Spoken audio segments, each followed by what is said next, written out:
3 semanas se dio inicio al juicio contra el expresidente Castillo por el golpe de Estado que dio el 7 de diciembre. Y este viernes ya se realizó la 7ª audiencia. Es un proceso que viene siendo bastante accidentado por la poca voluntad del expresidente de colaborar. Hasta una huelga de hambre ha hecho. Permanentemente se rebela, literalmente, contra los jueces y niega haber cometido ningún delito. Lo mismo hace la que fue la presidenta del Consejo de Ministros, Betsy Chávez. Pero lo cierto es que ya empezaron a desfilar testigos que dan cuenta de hechos totalmente contrarios a la ley y la Constitución que sí hizo el expresidente Castillo. Veamos cómo va este juicio en este reportaje de Dayana Ciesa. Han pasado ya más de 3 semanas desde que inició el juicio oral en su contra y el último jueves el expresidente Pedro Castillo reapareció con aires de patriotismo. Después de ausentarse varios días por su controversial huelga de hambre seca, llegó con la misma rebeldía de siempre. Una vez más rechazo este juicio. Buenos días, identifíquese por favor. Estoy rechazando este juicio, doctor. Identifíquese por favor. Estoy rechazando este juicio. ¿No desea identificarse? Estoy rechazando. Bien.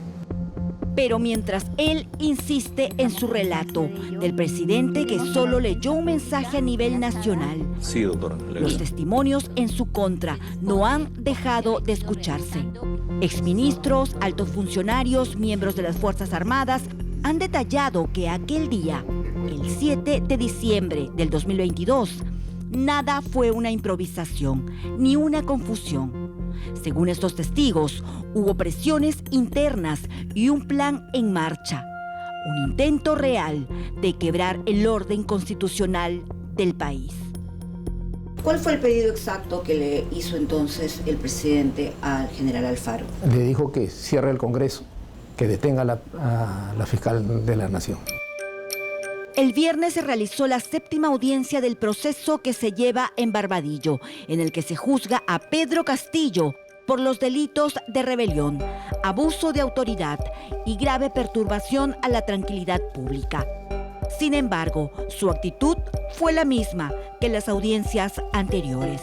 Doctora, estoy injustamente preso por no someterme a los grupos de poder y no firmar su hoja de ruta. Disculpe. Rechazo este juicio político disfrazado de jurídico, doctora.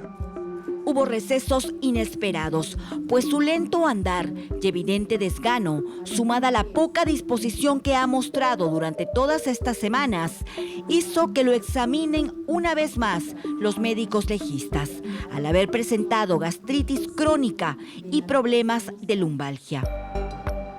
No es una novedad su incomodidad por estar ante los miembros de un tribunal para ser juzgado por los delitos que se le atribuye habría cometido aquel 7 de diciembre del 2022, tras el intento de cierre del Congreso y el frustrado quiebre constitucional. Sin luz no puedo salir, sin foco, ese foco mucho me... Hay que prender el resto de luz. Ahí está mejor. Señor. Su malestar lo ha hecho público desde que inició este mediático juicio. Dejo constancia de que no necesito los servicios de la defensa pública. El único delito que cometí es defender a este pueblo. Yo no deseo participar más de este juicio.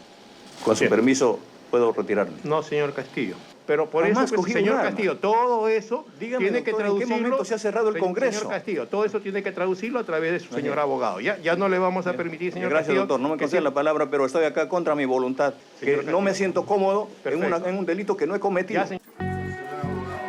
Hasta el momento, ni Pedro Castillo, ni su entonces premier Betsy Chávez, ni su asesor Aníbal Torres han aceptado los cargos que se le imputan por su participación en el frustrado autogolpe del 7 de diciembre. Día en el que se le vio coordinando, según las pruebas fílmicas que han quedado, junto a Betsy Chávez y Aníbal Torres, desde su despacho para el inesperado pronunciamiento presidencial a nivel nacional. No creo que salga mucho el micro. 1, 2, 3, 4, 5, 6. Tiene que avisar que es un mensaje a la nación.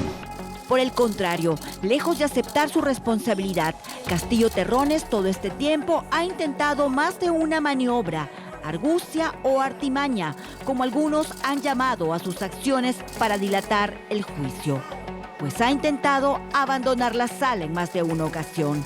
Ha despedido a más de 4 abogados, rechazó la defensa otorgada por el Estado e insiste con el argumento que lo tienen secuestrado y que lo obligan a participar de un juicio al que califica como político.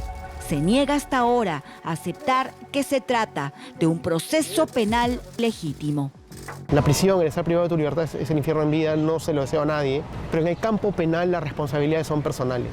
Y quien asume alguna situación o quien arriesga una situación que rompe el marco de la legalidad, tiene que saber asumir sus responsabilidades. Testigos de excepción ya empiezan a contar capítulos de la historia que hasta hoy no se conocían de aquel día. Episodios que podrían completar los vacíos que faltaban para que la justicia demuestre que Pedro Castillo, Betsy Chávez y Aníbal Torres, desde Palacio de Gobierno, sí planearon juntos un golpe de Estado. Él fue consciente de lo que estaba realizando. Que las instituciones no hayan respaldado y no hayan hecho lo que él haya querido, no estaba en la voluntad de él, estuvo en la voluntad de nosotros. El general en retiro Vicente Álvarez ha sido uno de los testigos de excepción de lo que ocurrió el día que Castillo decidió cerrar el Congreso. En diciembre del 2022 estuvo encargado de la Comandancia General de la Policía Nacional en reemplazo del general Raúl Alfaro. De pronto recibió la orden de abrir la plaza de armas para dejar ingresar a los simpatizantes de Castillo. Parecía que ese era el inicio del plan golpista que la Policía Nacional impidió que se concrete. ¿Qué hubiese significado que ustedes acaten esa orden y dejen pasar a toda esta gente a la plaza? Lo primero, que iba a haber una grave alteración del orden público, una grave amenaza, porque no se podía controlar a las personas que estuvieran. Eso era antes del mensaje. Inicialmente, esa fue la orden de Pedro Castillo, que se dejara ingresar. ¿Usted se imagina que hubiese sido si estuviera llena la plaza de armas y de ahí se da el mensaje? Nos colocamos en una posición de no acatar esa orden porque sencillamente no era factible, no era posible. Este importante detalle, narrado durante el juicio por quien era en ese momento un alto mando policial, resulta clave. Lo que no pensó y lo que él le falló en sus cálculos, al igual que las personas que estarán detrás de él, que los comandantes generales y la Policía Nacional, como las Fuerzas Armadas, no teníamos ambición de poder, y mucho menos nos vendemos por un plato de lentejas. Quienes vivieron los hechos desde dentro y quienes conocían de cerca a Pedro Castillo, sus capacidades y limitaciones, también tienen mucho que contar en este juicio. Alejandro Salas, quien fuera ministro de Trabajo cuando cayó el gobierno de Castillo, fue llamado a testificar en la audiencia del último jueves. Lo que yo sí te puedo afirmar es que los conocimientos del expresidente no estaban orientados a poder él solo escribir un discurso como lo escribió. Ese discurso tenía algún contexto jurídico, errado, constitucional, con ápices, por supuesto, autoritarios de toma de instituciones, pero eso no lo hace él solo. O sea, ese discurso se lo han redactado. Se equivocó y bueno, ahora está en un proceso, ¿no? Fue uno de sus más cercanos colaboradores, ya que el día estuvo en Palacio de Gobierno en un salón contiguo, minutos antes y durante el nefasto mensaje que llevó a Pedro Castillo a estar privado de la libertad desde hace más de 2 años y 3 meses. Intento anunciarme con el presidente para resumirte, me dicen que no me va a atender, salas después, él pide autorización a alguien ahí para ver si yo paso o no, y obviamente no me dejan pasar al escenario de los hechos. Ahí está Salas. Sí, tú acabas de decir. Un ratito todavía, espérate. ¿Nos hacemos pasar? Después todavía, después. Y por supuesto, cuando no me dejan entrar al despacho, dije, bueno, raro, porque él era una persona que de una u otra manera siempre, en sus peores momentos, me pedía un consejo. Entonces, me pareció extraño que no quiera recibirme. Disolver temporalmente el Congreso de la República e instaurar un gobierno de emergencia excepcional. En el desarrollo del mensaje, en la lectura, yo soy una persona que está formada también en el marco constitucional, empiezo a leer una serie de situaciones donde ya se irrumpía el orden constitucional. Y se abren las puertas y efectivamente me la acerco y le digo, usted ha leído un delito, ¿no? O lo que leyó fue un delito, ¿no? Y lo que él me responde es, no tenía los votos. O sea, como que lo iban a vacar en la tarde en el Congreso. Lo habían convencido que lo iban a vacar. Alguien lo convenció que lo iban a vacar. Independientemente de eso, eso no era justificación. Si así fuese, no era justificación para leer lo que leyó. O sea, él debió por lo menos preguntarle a quienes siempre lo ayudamos en el marco democrático. Tomó la opción de escuchar seguramente a otras personas que no sé quiénes son y lamentablemente hizo lo que hizo y a mí me apena mucho su situación como ser humano, porque si algo puedo decir de él como ser humano es que no es un mal ser humano, es un buen ser humano, pero se equivocó. Los detalles de lo que ocurrió el 7 de diciembre son de suma importancia para el Tribunal de la Sala Penal Especial de la Corte Suprema, presidida por el juez José Neira Flores. Sala que podría condenar a 34 años de prisión al expresidente de comprobar que las órdenes que dio ese día al entonces comandante general de la policía rompían el orden constitucional.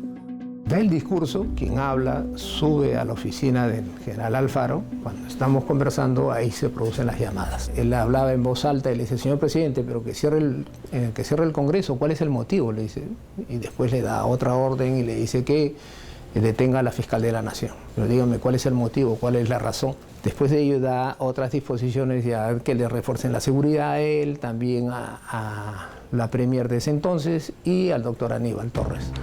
El general Vicente Álvarez también tiene los pormenores de cómo se llevó la detención de Pedro Castillo en la prefectura de Lima.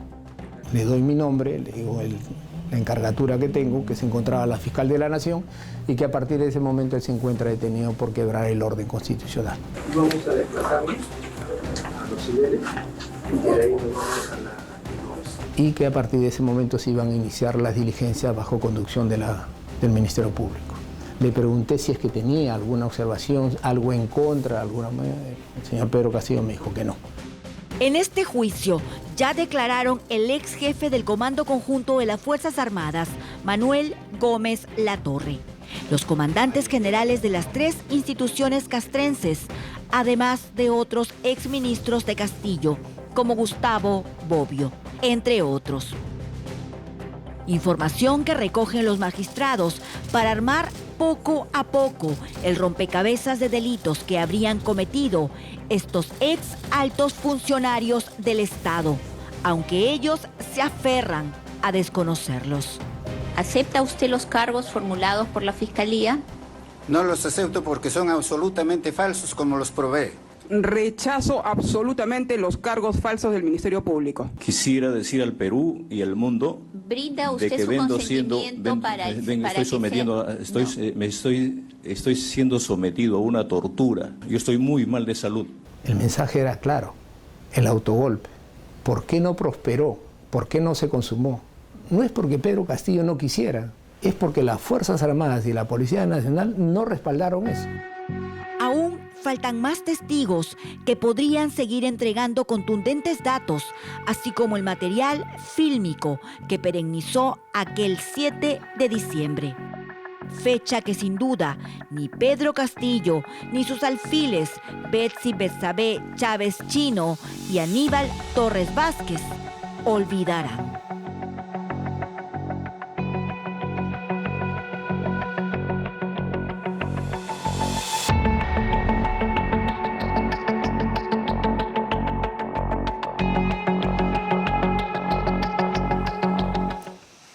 Es clarísimo que intentaron dar un golpe de Estado. Que no lo lograran es otra cosa.